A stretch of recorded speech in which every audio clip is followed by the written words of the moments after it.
कंचा आंबर चटनी एबे तो आंबर सीजन चलती हुए तो आपण माने कंचा आंबर चटनी बने खाई सारिबेनी किंतु थरे मो स्टाइल रे थरे बने खातु आपण मानक बहुत स्वादिया लागिबो। याकू भात रुटी पराठा सहित खाई पारिबे। तेबे चलतु आज प्रस्तुत करिबा चटापट आंब चटनी। हाँ चैनल नुआ थिले सब्सक्राइब लाइक शेयर करेंगे भूलें। मुझे बड़ साइज रो गोटे आंब नहीं आपण मैंने निज हिसाब से कम बेसी अधिक आंब नहीं पारिबे।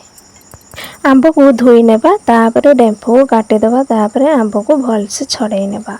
दर्शक बंधु आज ये रेसिपीटी जदि पसंद आसीबो वीडियो को लाइक करेंगे शेयर करेंगे चैनल नुआ थिले सब्सक्राइब निश्चय करेंगे। जेहेतु आंबर टाकुआ हो जाइए तेणु आंबर साइड को एमती काटी नेबा। आउ बड़ खंड आंब को ये छोट छोट साइज रे काटी नेबा जेहेतु ग्राइंडिंग कला बेले सुविधा हेबो।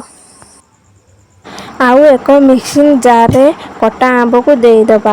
आंब चटनी बेसी सुआदिया लागिया भाई मुझे नड़िया दूची। आउ नड़ियार ब्राउन कलर चोपा को छड़ाई एमती खंड खंड कर नहीं ए सब को देईदबा। दुईटा पाचिला लंका देईदबा। आपण चाहिए सुखिला लंका दे पारिबे। आउ 5 ରୁ 6 गुला रसुण देईदबा। छोट चामच गोटा जीरा देईदबा।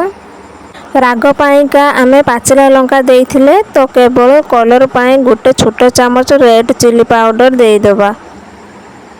स्वाद अनुसार लूण देईदबा। आउ भल कलर पाई पिंच ऑफ हल्दी पाउडर देईदबा।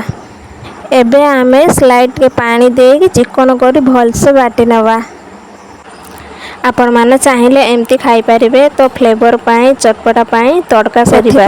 पैन गरम करिबा। पैन गरम हैला परे गोटे बड़ चामच सोरिष तेल देबा।